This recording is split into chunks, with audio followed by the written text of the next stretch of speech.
अस्सलाम वालेकुम एवरीवन। आज का जो हमारा लेक्चर है वो है डीबी स्कैन क्लस्टरिंग एल्गोरिथम पर। तो स्टार्ट करते हैं। डीबी स्कैन एल्गोरिथम के अंदर हमारे पास जो क्वेश्चन है वो ये है कि उसने हमें ये डाटा पॉइंट्स दे दिए, 12 पॉइंट्स उसने दे दिया।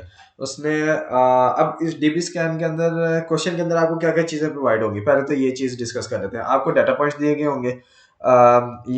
इस क्वेश्चन के अंदर आपके पास 12 पॉइंट्स है। इसके अलावा उसने आपको कहा होगा कि आपने जो डिस्टेंस है वो किस फॉर्मूले से कंप्यूट करना है।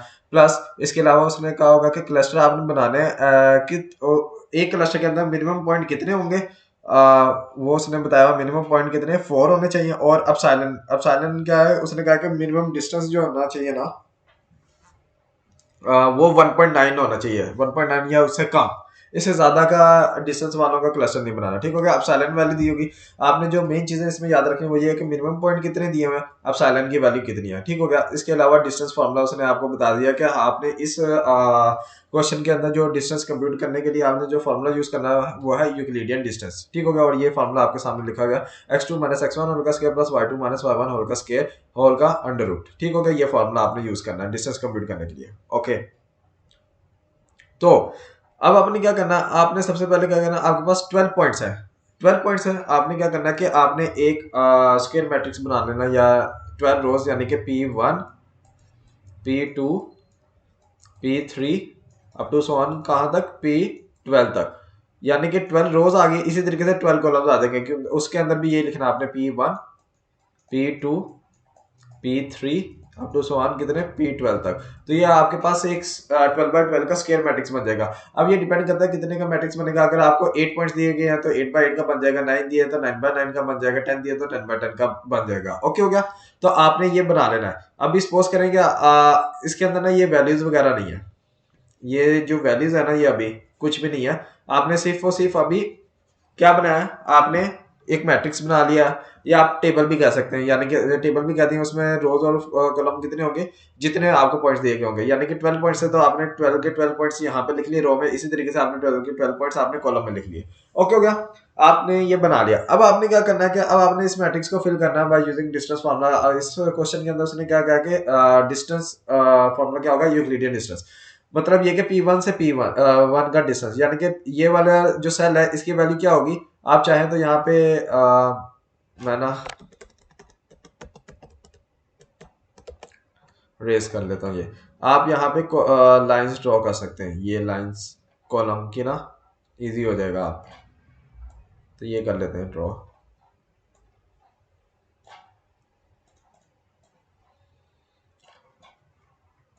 तो अब आपने क्या करना है, अब आपने डिस्टेंस फार्मूला यूज करना है जो कि है यूक्लिडियन डिस्टेंस। ठीक हो गया। ये सारी लाइंस मैं ड्रॉ कर देता हूँ, बल्कि हो ही गई है ऑलमोस्ट, थोड़ा सा रह गया। ठीक हो गया। ये आपने ड्रॉ कर दी। इसी तरीके से आप चाहे तो आप रोज भी ड्रॉ कर सकते हैं, लाइक ये। ठीक है। आपकी जाहिर बात है, आपका पेज दूसरा होगा, उस पर ड्रॉ हुई होंगी। इस तरीके से ना आपने कर लेना ड्रॉ। अभी मैंने आपके आसानी के लिए कर दिया। ठीक हो गया। अब आपने क्या करना है कि अब आपने सेल की वैल्यू करी, इस इधर वैल्यू किस तरीके से कंप्यूटर की आएगी, यूक्लिडियन डिस्टेंस निकालना। P1 और P, एक पॉइंट P1 है, दूसरा पॉइंट यानी कि P1 के दरमियान जो डिस्टेंस है। अब यूक्लिडियन P1 का पॉइंट क्या है, 3.37। तो x2 भी यही होगा, x1 भी ये, x1 y1 भी ये होगा, x2 और y2 भी ये होगा। तो जब आप डिस्टेंस कंप्यूट करेंगे तो आपका आंसर आ जाएगा 0। तो यहाँ पे 0 आ गया। इस तरीके से, यानी कि P2 और P1 का मैं डिस्टेंस कंप्यूट करके दिखा देता हूँ, आपको समझ आ जाएगी। P2 ये रहा पॉइंट, P1 ये रहा। P1 को आप x1 y1 कह दें, और जो P2 है उसको आप x2 और y2 कह दें। ओके हो गया। अब हमारे पास फॉर्मूला क्या था, under root x2 minus x1 और x2 क्या है, ये 4 माइनस 3 का होल का स्क्वायर आ गया, प्लस y2 यानी कि 6 माइनस 7 का होल का स्क्वायर। तो आप डिस्टेंस कंप्यूट करेंगे, ये आ जाएगा 1 प्लस 1 2 आ गया, अंडर 2 आ जाएगा। अंडर 2 हमारा इक्वल टू होता है 1.41 के। तो हमने ये वैल्यू लिख दी 1.41। इसी तरीके से आपने सारे सेल्स की वैल्यूज को कंप्यूट कर लेना है, और आपने पूरा मैट्रिक्स फिल कर देना। अब पूरे मैट्रिक्स से क्या मुराद है, पूरे मैट्रिक्स से ये मुराद है कि आपके पास ये लोअर ट्रायंगल भी आएगा, अपर ट्रायंगल भी आएगा। अब एक दूसरा ये कि आपको कंप्यूट करने की जरूरत नहीं है। अगर आपने लोअर ट्रायंगल कंप्यूट कर लिया ना, तो आप ये क्या होता है, ये दरअसल मिरर वैल्यूज होती है। यानी कि ये 1.41 है ना, P2 से P1 का डिस्टेंस है। तो आप ये देखें, ये P2 से P1 का डिस्टेंस ये भी सेम होगा 1.41। इसी तरीके से 2.83 है P3 से P1 का, तो P3 से P1 का इस वाले सेल में 2.83 आपने लिख देना है। और ये 1.41 था P3 से P2 से, और ये रहा P2, वहां पे 1.41 आ जाएगा। ठीक होगा, तो इस तरीके से आपका पूरा मैट्रिक्स बन जाएगा। बट ये आप पूरा मैट्रिक्स करें या ना करें, दरअसल आपको अपर ट्रायंगल चाहिए होता है या लोअर ट्रायंगल चाहिए होता है, और कुछ नहीं है, क्योंकि सेम ही वैल्यूज होती हैं। जो अपर ट्रायंगल के अंदर वैल्यू होगी वही लोअर ट्रायंगल के अंदर होगी, कोई डिफरेंट वैल्यू तो होती नहीं है। तो इसलिए हम क्या करते हैं कि मैं जो आपको प्रेफर करूंगा वो ये है कि आपने लोअर ट्रायंगल फिल कर लेना, अपर ट्रायंगल आप फिल करने की जरूरत नहीं, क्योंकि सेम ही वैल्यूज नोट डाउन होनी है। तो उससे ये होता है कि आपका एक टाइम बच जाता है और कम्प्लेक्सिटी कम हो जाती है। ठीक हो गया, तो टाइम आपका मेजरली ना, क्योंकि टाइम एग्जाम के अंदर वैसे ही टाइम कम होता है, और ये सारे प्रोसेस जितने भी एल्गोरिथम है काफी लंबे होते हैं। तो इवन कि आप ये डिस्टेंस अगर आप देखें तो ये 12/12 मैट्रिक्स है, तो इसके अंदर आपने अभी हाफ मैट्रिक्स कंप्यूट किया, उसका डिस्टेंस आपने देखा होगा बार बार कैलकुलेटर से आपने जाकर डिस्टेंस कंप्यूट करना, तो ये बहुत ज्यादा टाइम टेकिंग है। तो आपने क्या करना है कि लोअर ट्रायंगल ही फिल कर लेना। ठीक होगा, अपर ट्रायंगल की जरूरत नहीं है इसमें। अब आपने क्या करना है, अब आपने जो करना है वो ये है कि अब आपने क्या करना है, अब आपने देखना है, लाइक मैं वहीं पे समझा देता हूँ, फिर उसके बाद यहाँ पे आता हूँ। अब आपने क्या करना है, अब आपने देखना है कि हर रो में पहले ना, यानी कि P1 पॉइंट है ना, उसकी रो में देखना है, P1 के कॉलम में देखना कि कोई वैल्यू अपसाइलन से कम है या नहीं। अगर अपसाइलन से कम होगी, इसका मतलब वो उस पॉइंट से वो वाला पॉइंट उस क्लस्टर में लाई कर रहा है, उस वाले पॉइंट के क्लस्टर में लाई कर रहा है। ठीक होगा, अभी मैं देख रहा हूँ, यानी कि मिनिमम पॉइंट 4 होने चाहिए, इसको हम बाद में डिस्कस करते हैं मिनिमम पॉइंट को। ठीक होगा, अपसाइलन, अब यहाँ पे हमने अपसाइलन को देखना होता है। अपसाइलन के लिए हमने क्या करना है कि हमने पहले रो में देखना, देन कॉलम में। क्या मतलब, ये पहले यानी कि P1 पॉइंट है, मैं देखना यहाँ पे मैं लिखूंगा P1 कॉलन। अब यहाँ पे मैं वो वाले पॉइंट लिखूंगा जिनका डिस्टेंस P1 से अपसाइलन से भी कम है, यानी कि 1.9 से कम है, और वो P1 के रो और कॉलम में लाई कर रहे हैं। ओके हो गया, पहले मैंने रो में देखा तो सिर्फ एक ही वैल्यू थी जो कि थी 0। ठीक हो गया, अगर आपने अपर ट्रायंगल भी फिल किया होगा तो कोई मसला नहीं, लेकिन वो यही बेस्ट ये है कि आप सिर्फ और सिर्फ लोअर ट्रायंगल ही फिल करें, और अपर ट्रायंगल यानी कि एक ट्रायंगल खाली रहने दें। ओके हो गया, तो यानी कि जिस तरह मैं अभी समझा रहा हूँ इस तरीके से आपने एग्जाम में करना है, कोई मार्क्स नहीं आपके कटेंगे। ठीक हो गया, तो ये आपने रो में देखा 0 था, 0 वालों को छोड़ देना, 0 वालों को छोड़ देना, 0 के अलावा रो में देखा तो और कोई वैल्यू नहीं थी, सिर्फ 0 थी। कॉलम में देखा, कॉलम में आपने देखना तो ये 1.41 आ रहा है, यानी कि ये 1.9 से कम है, यानी कि ये कौन सा पॉइंट था P1 के कॉलम में, तो ये P2 मेरा पॉइंट है, यानी कि P2 जो है ना वो मेरा P1 के क्लस्टर में लाया कर रहा है, तो मैं यहाँ पे लिख दूंगा P2। ओके, अब मैंने देखना कि और कोई पॉइंट है इस कॉलम में जो 1.9 से कम है, तो ये देखें ये पॉइंट आ गया 1.41, यानी कि ये कौन सा पॉइंट था P10, यानी कि P10 मेरा जो है ना वो भी मेरा P1 के क्लस्टर में लाया कर रहा है, यानी कि जिस क्लस्टर में P1 है उसमें लाया कर रहा है, तो कॉलम में कॉमा लगा दिया। अब मैंने कोई और वैल्यू देखी कि कोई और वैल्यू है, कोई और वैल्यू मुझे कॉमा में नहीं मिली, इसका मतलब मेरे बस यही पॉइंट्स रहे। इसी तरीके से मैं आपको ना 2-3 और करके दिखाता हूँ। मैं आपको P4 का करके दिखाता हूँ, P4 का हम देखते हैं।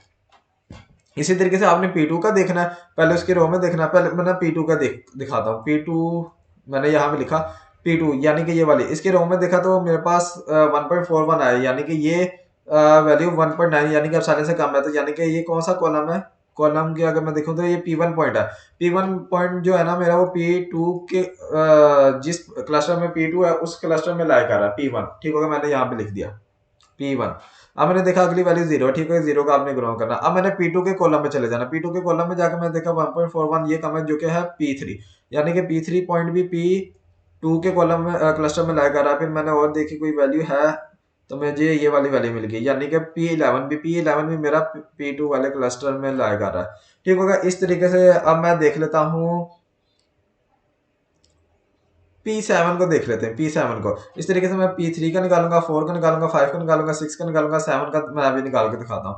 तो मैं ना यहाँ पे, बल्कि यहाँ पे लिख लेता हूँ, खैर P7 कोलन। ठीक होगा, P7 के सबसे पहले मैंने रो में देखना, P7 के रो में, यानी कि ये रहा पॉइंट, इसके रो में देखा, तो रो में मैंने देखा कोई है 1.9 से कम, तो मेरे पास ये पॉइंट आ गया। ये कौन सा था, P5 है, कॉलम कौन सा, P5, तो P5 आ जाएगा यहाँ पे। देन मैंने देखा अगला ये P6 भी आ जाएगा इसमें, देन उसके बाद 0, इसको इग्नोर करते हैं। अब मैंने P7 के कॉलम में चले जाना, P7 का कॉलम ये है, तो यहाँ पे देखा कोई है 1.9 से कम कोई भी नहीं है, तो यानी कि P5 P6 है P7 है। इसी तरीके से मैंने सारे कंप्यूट कर लेना है। अगर आप इस स्लाइड में देखें तो यहाँ पे ये देखें मैंने सारे कंप्यूट किया। P1 के अंदर P2 P10 आ रहा था, मैंने अभी आपको दिखाया था P2 P10 आ रहा है। इसी तरीके से P2 का मैंने कंप्यूट किया था, उसके अंदर P1 आ रहा था, P3 आ रहा था, P11 आ रहा था। तो वही चीज देखें P7 का भी मैंने कंप्यूट किया, उसमें P5 P6 था। ये देखें P5 और P6 मैंने निकाला। इस तरीके से आपने सारे पीस के ना आपने इस तरीके से आपने निकाल लेने हैं। अब निकालने के बाद आपके पास आपने यहाँ पे नोट डाउन कर लिया। अब आपके पास तीन तरह के पॉइंट्स होते हैं। एक होता है नॉइस पॉइंट, एक होता है कोर पॉइंट और एक होता है बॉर्डर। अब बॉर्डर पॉइंट वही होगा जो नॉइस होता है, ठीक हो गया। तो सबसे पहले हमने नॉइस और कोर में से आइडेंटिफाई करना था कि कौन सा पॉइंट कोर है, कौन सा पॉइंट नॉइस है। कोर का मतलब ये है कि उसके बेस पे उस पे एक क्लस्टर बन रहा है, यानी कि वो आपका सेंटर पॉइंट होगा और उसके साथ जितने भी पॉइंट्स कनेक्टेड है वो मिलकर एक क्लस्टर बना रहे हैं। अब इस चीज को समझते हैं। हमने सारे P1 P2 P3 से लेकर P12 जितने पॉइंट्स हैं उन सब का हमने ये चीज लिख ली। ओके होगा, हमने वही नोट डाउन कर लिया यहाँ पे पॉइंट 1 से लेकर पॉइंट 12 तक, ठीक होगा। और ये मैंने लिखा हुआ कि P1 के अंदर P2 P10 आ रहा था और ये सारा कुछ अभी जिस तरीके से हमने निकाला मैंने प्रीवियस स्लाइड में आपको पूरा डिस्कस कर दिया।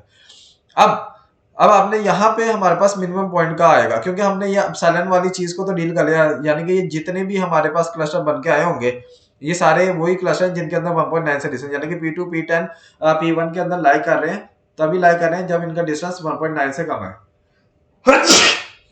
सॉरी सॉरी अब मैंने क्या करना है कि आइडेंटिफाई करना कौन से पॉइंट ऐसे हैं जो कि कोर है, कौन से ऐसे हैं जो से नॉइस है। अब नॉइस के बाद हम बॉर्डर को डिस्कस करेंगे। तो अब यहाँ पे मिनिमम पॉइंट का सिनेरियो आता है। मिनिमम पॉइंट कितने होने चाहिए क्लस्टर के अंदर? 4। अगर मिनिमम पॉइंट 4 होंगे ना तब हम कहेंगे कि वो कोर पॉइंट है, क्योंकि ये दोनों कंडीशन मीट होनी चाहिए ना। दोनों कंडीशन मीट हो गई इसका मतलब वो कोर पॉइंट है। पहली तो कंडीशन थी एप्सिलॉन 1.9 से कम होना चाहिए, यानी कि हमने उसी की बेस पे अभी क्लस्टरिंग की है कि अगर 1.9 की बेस पे अगर हम देखा जाए तो कौन कौन से ऐसे पॉइंट्स हैं जिनका आपस में डिस्टेंस 1.9 से कम है, हमने उनको एक एक क्लस्टर में डाल दिया। तो हमने ये सारी उसकी बेस पे क्लस्टरिंग कर दी, ठीक हो गया। तो यानी कि ये कंडीशन तो डील हो गई। अब हमने देखना कि ऐसे कौन कौन से क्लस्टर है जिनके अंदर 4 पॉइंट्स आ रहे हैं। तो हम देख रहे हैं इसके अंदर 1 2 और ये 3, ये भी मिलाना। ये नहीं करना कि आपने इसको डिस्कार्ड करके गिनना, नहीं, इसको मिला के गिनना है। ऐसे पॉइंट जिनके अंदर 4 या 4 से ज्यादा है वो वाले हमने पॉइंट देखने हैं। तो इसके अंदर हमारे पास 3 पॉइंट्स आ रहे हैं, ठीक हो गया। अब इसमें देख लेते हैं 1 2 3 और ये 4, इसके अंदर 4 पॉइंट्स आ रहे हैं, यानी कि 4 पॉइंट्स आ रहे हैं। ये जो P2 है ना, P2 ये मेरा कोर पॉइंट हो जाएगा। तो ये देखें मैंने P2 के सामने कोर लिख दिया। इसी तरीके से मैंने नेक्स्ट देखा तो इसमें आ रहा था 1 2 3, ये भी 4 से कम है, इसमें भी 3 आ रहे थे। इसमें गिने 1 2 3 4 5 5 आ रहे हैं, यानी कि 4 से ऊपर है, जो कि था P5 के रिस्पेक्टिव, यानी कि P5 हमारा सेंटर पॉइंट था और इसके अकॉर्डिंग जो हमारे पास क्लस्टर बना था जिसके अंदर हमारे पास P4 P6 P7 P8 आ रहा था। तो ये हमारा मतलब क्लस्टर का मतलब होता है। ये P5 का मतलब P5 के सेंटर पॉइंट, सेंट्रोइड आप कह सकते हैं। तो P5 जो हमारा पॉइंट है वो हमारा कोर पॉइंट हो गया। इस तरीके से हमने देखा इसमें 3 है, इसमें भी 3 है, इसमें 2 है, इसमें 2 है, इसमें भी 3 है, इसमें 4 है। तो हमारा P11 था, तो P11 भी हमारा कोर हो गया। इसी तरीके से इसमें 3 है, ठीक हो गया। अब जो कोर हमारे पास क्या है, P11 है, P5 है, P2 है, इन सबको हमने कोर लिख दिया। इसके अलावा जितने भी पॉइंट्स रह गए ना उन सबको हमने नॉइस कह देना है, ठीक हो गया। नॉइस हमने बाकी सबके अंदर नॉइस लिख दिया क्योंकि 4 से कम पॉइंट थे उसमें। अब नॉइस के बाद दूसरा पॉइंट क्या होता है कि अब हमने देखना कि बॉर्डर तो नहीं है, क्योंकि नॉइस जो पॉइंट होते हैं ना उनमें से कुछ ऐसे पॉइंट होते हैं जो कि बॉर्डर भी होते हैं। अब बॉर्डर पॉइंट कौन से होते हैं? ऐसे पॉइंट जो कि कोर पॉइंट के अंदर लाई कर रहे हैं उनको हम बॉर्डर पॉइंट कहते हैं। ऐसे नॉइस पॉइंट जो कि कोर पॉइंट के अंदर लाई कर रहे हैं उनको हम बॉर्डर पॉइंट कहते हैं। अब नॉइस पॉइंट क्या है? ये P1 है, हमारा क्या है, नॉइस पॉइंट है। हमने देखना कि P1 कहीं ये जो हमारे पास कोर पॉइंट कौन से आया, P2 आया, P5 आया, P11 आया, इनके क्लस्टर में तो लाई नहीं कर रहा। वो किस तरीके से देखते हैं अभी देख लेते हैं, बल्कि नेक्स्ट स्लाइड में दिखा देता हूं मैं। हमारे पास P1 है, P1 को हमने देखना है, हमारे पास कोर पॉइंट क्या है, P2 है, P5 है और P11 है। हमने देखना कि P1 जो नॉइस पॉइंट है वो कहीं इन तीनों के क्लस्टर में तो लाई नहीं कर रहा। हमने देखा P2 यानी कि एक ये P2 वाला क्लस्टर ये है, P5 वाला क्लस्टर ये है एंड P11 वाला क्लस्टर ये है। अब मैंने देखना कि इनके क्लस्टर के अंदर कहीं P1 तो लाई नहीं कर रहा। P1 को मैंने देखा P2 के क्लस्टर में, तो ये देखें ये P1 आ गया। P1 आ गया, यानी कि मेरा जो P1 था वो था नॉइस पॉइंट।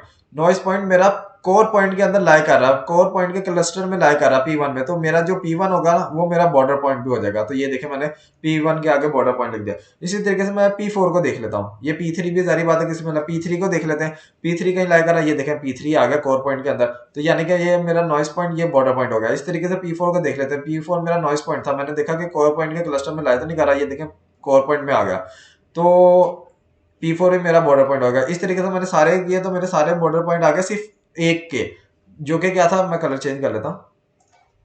P9 ऐसा पॉइंट नॉइस पॉइंट था जो कि किसी क्लस्टर में नहीं आ रहा था। आप देख सकते हैं P9 को आपने देखा, यहाँ पे P1 है, P3, P11 है, P4 है, P5 है, P6, P7, P8 है, P11 है, P10 2 है, 10 है, 12 है, लेकिन 9 नहीं है। तो P9 मेरा नॉइस पॉइंट रहा, इसके आगे मैं बॉर्डर पॉइंट लिखा हूँ, बाकी सबके आगे यानी कि जो कि मेरे ऐसे नॉइस पॉइंट जो कि मेरे कोर पॉइंट के में लाई कर रहे हैं, कोर पॉइंट के क्लस्टर में लाई कर रहे हैं, उनको हम बॉर्डर पॉइंट कहते हैं। ठीक हो गया, तो ये उम्मीद है कि आप लोगों को क्लियर हो गया होगा। अब हमने क्लस्टर बनाना है। अब क्लस्टर क्या बनेंगे, 3 क्लस्टर बनेंगे। जो कोर पॉइंट्स होते हैं ना, कोर पॉइंट 1 है, 2 है, 3 है, 3 कोर पॉइंट है, इसका मतलब हमारे पास 3 क्लस्टर है।